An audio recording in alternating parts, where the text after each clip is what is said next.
Welcome to the show. My name is Noah Channing. I'm your host. I hope you enjoy the episode. How often do you stop and pay attention to your attention itself? Today we're going to talk about it.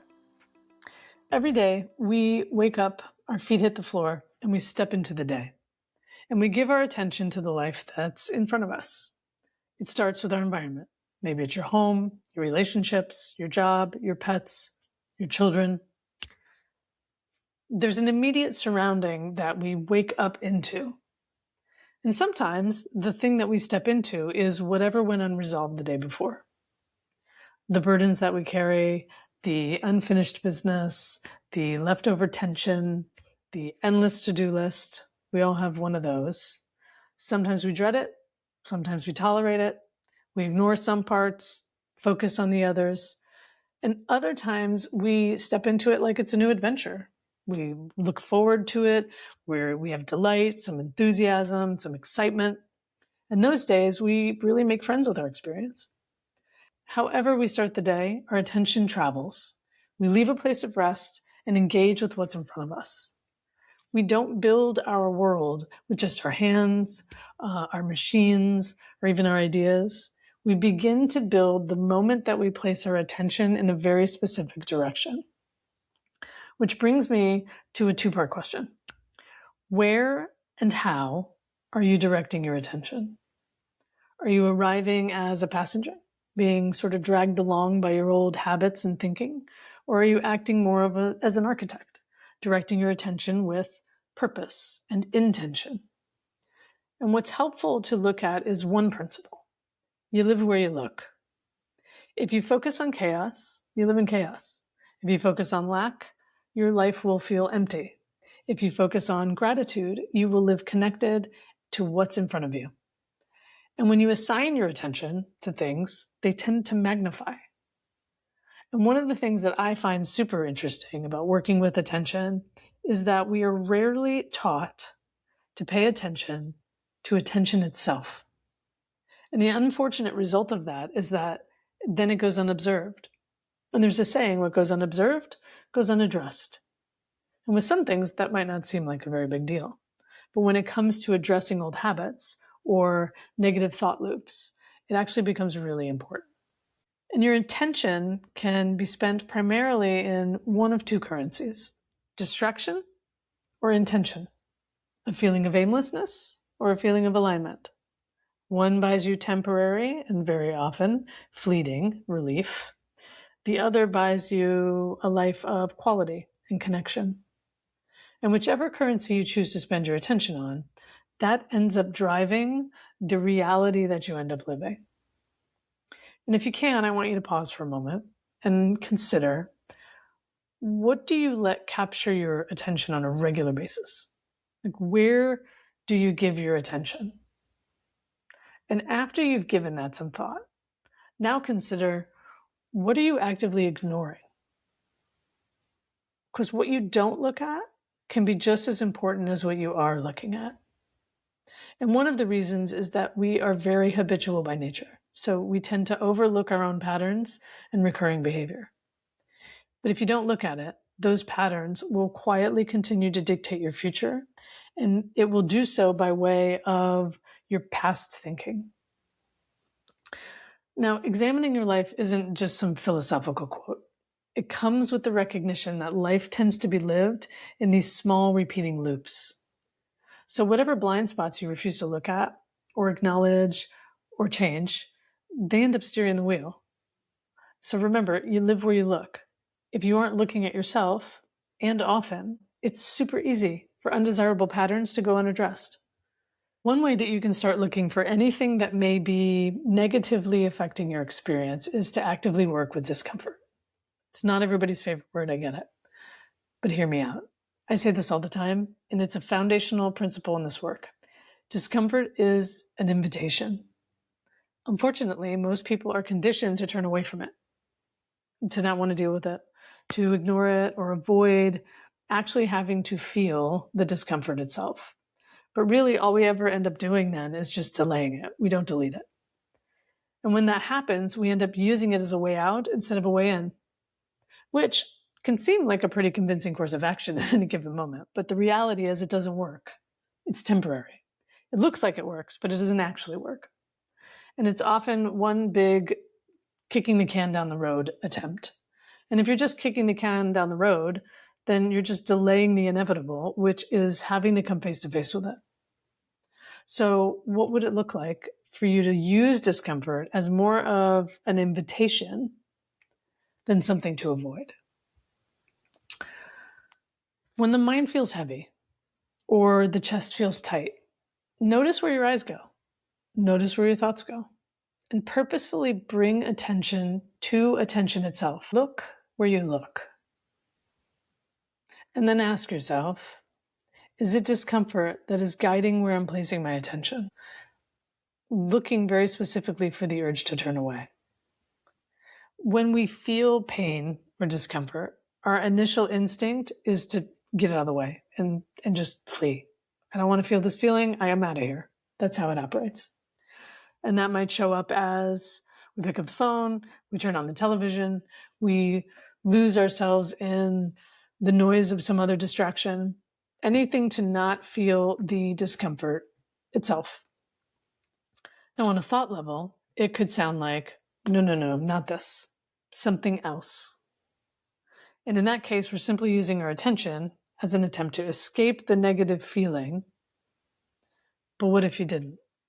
What if you were to open up to the idea that discomfort itself was something not to get rid of, but actually something to explore? That it was not a signal to flee, but an invitation to truly resolve something within you. Think about what that would change in how you operated in your day-to-day life. If you make it your business to resolve what feels unresolvable, everything changes. And sometimes even the idea of change becomes just another piece of discomfort that we don't really want to face. So there may be layers to this. But if you look for it, your attention itself, you will learn a tremendous amount about the tendencies that you have developed in resistance to discomfort itself. And a lot of times it's because it would mean letting go of something as we know it. And the known feels familiar. And familiar tends to feel safe, even sometimes when it's unfulfilling. So you can see, if you look, where this can sort of become a self-fulfilling prophecy. And subconsciously, we create the same circumstance then over and over again. Different players, same circumstance. Different players, same circumstance. And it becomes its own rabbit hole of habitual behavior where you start to really see how life tends to be lived in these really small repeating loops. Particularly when the quality of our own attention goes unexamined for so long. But it's a relationship with our attention, and more specifically our attention to discomfort, that has the huge impact on the quality of our overall experience, and subsequently the experience that we have with other people. The brutal truth is, a lot of us are very lazy with our attention, and I have definitely been guilty of this in my own life. We like what's easy. That's the way we trend, because it's easier to be entertained by all of the outside things in life, especially in the world that we currently live in, where everything is coming at you a million miles an hour and everybody wants your attention in this platform and that platform. It's simply easier to be entertained than it is to sit and investigate the source of our own internal tension. It feels uncomfortable. And let's face it, it's a little inconvenient. So we choose what's familiar and what's easy. It's really inconvenient to take full responsibility for your life because it forces you to face your truth and leave the story that you're most attached to. That's the price of entry. Whether it's about yourself, someone else, or the world, human beings get very caught up and even enamored with the stories that we create about our own lives, especially the ones that tend to put us at the center of things. The ego will do that. Every single time, it will try to keep you as the star of the show. And as a society, we have moved very far away from our true interdependent nature toward an imaginary, repeating, unending craving to be the star of the show, who inevitably triumphs in the end. That's the casting. Which, hey, everybody loves a good story, I get it. But the thing about reality is that there are all these stories and perceptions intersecting all the time. No one is actually the star of the show, and everybody is simply living where they look. Think of discomfort as an internal compass. It's vibrating at different levels within you, and it points you to a mental or emotional knot that needs untangling. And if you stop and you look at it without giving in to the urge to flee, even just by staying with it, the most interesting thing happens. The knot begins to loosen, not by changing it, not by overanalyzing it, but befriending it. The knot loosens. Now, in contrast, if you don't look at it, the grip gets tighter. And sometimes new knots form over that, and then it strengthens. And so the act of turning your attention away by unattending the knots, the vibration of that internal compass doesn't diminish. It slingshots back, and very often twice as hard. So the benefit of keeping your attention on the discomfort itself and resisting the urge to leave, not giving into it, is that with practice, you build and strengthen your capacity for resolve. And I don't know about you, but that just makes me take a deep breath and relax when I think about resolve. Literally, the tension leaves. And that feels really good. So when it comes to resolve, there are a few helpful things to consider. Be careful not to confuse indifference with resolve. Emotional freedom comes from resolve, not detachment, not avoidance, not indifference, but true resolve. Those other things are like putting a Band-Aid over a wound. The wound is still there. To navigate discomfort and move toward resolve, it comes down to learning to actively turn toward it, to look closely at the wound, clean it, and do the work required to let it heal. In fact, I remember one time when I was in EMT school, I was doing a round in the trauma unit at a local hospital, and I was standing around taking notes when one of the nurses, waved me over and asked if I wanted to help dress a wound on a guy who came in with a pretty bad case of road rash from a motorcycle accident. And she was walking through things with me while we were dressing the injury. And I asked her, I said, how long does this level of pain typically last when healing? And what she said reminded me of what it's like working with discomfort and attention. And she said, well, it depends on how much time he spends wishing it never happened. Our internal discomforts are similar. Turning a blind eye to your internal landscape does not make the mountains disappear, or even the little speed bumps. They're still there. And if you try to ignore your inner landscape, you will trip over these obstacles in the dark.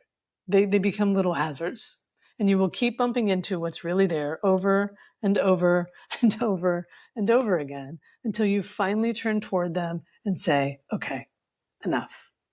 This is what's here. Let me give it my attention. And then you take that knot and you actually start working with it. So if you are struggling with something that is seemingly recurrent, consider working with this principle. You live where you look. Discomfort is an invitation to resolve the tension and resistance that arises. And if you direct your attention with purpose and investigate when you want to look away, you can get to resolve. The ego will convince you there's nothing, but awareness does not buy into the lie. There's a deep knowing underneath that story. There is a truth that no lie can cover up. The question isn't whether or not you will try to lie to yourself, because you will. The ego, and we all have one, will try everything to convince you. The ego is quite desperate. Now, that doesn't make you desperate. This feels important to say. We all have an ego. It just behaves a certain way, and it's just one part of our experience. So while the ego is desperate in nature, that doesn't make you desperate in nature. It means that that part of you and me, not all of you, just that part of you behaves that way. And so it's good to be on the lookout for it. When it comes to focused attention, to change your life, you change your lens. Most people want to change the circumstances. I'm suggesting that before you rush to change the circumstances, you look through a few different lenses so that you can see what you might not be seeing. And what you don't pay attention to, you still bring with you. So if you take this invitation to look, ask this question. How am I showing up to my life? Like really showing up. Can you notice your distractions? Can you even acknowledge them or admit them? Sometimes that's the hardest part. Can you question your discomfort? Can you resist the urge to try to escape it? Can you examine your patterns? Are you looking for yourself inside your search for relief? Is discomfort what is directing your attention? Are you willing to see it as an invitation to resolve something within you? Because you live where you look, either way. And whatever you don't face still makes the trip. You will carry it forward. When a kid puts its hands over its eyes and says, "You can't see me," that doesn't make the kid disappear. It's super cute. It doesn't make the kid disappear. If you put a Band-Aid on the wound, it doesn't make the wound disappear either. Your discomforts are a great opportunity to build the capacity to stay enamored with your life. You live where you look. Turn inward. Explore your discomfort. See if you can find the knot that's all wound up. And then notice where your attention goes. Does it stay? Does it dip? Do you look for a way out? Or do you look for a way in? See if you can bring your attention to the attention itself. And rather than think of discomfort as a problem, think of it as a place of practice. That's it. Go practice. And I'll see you on the next one.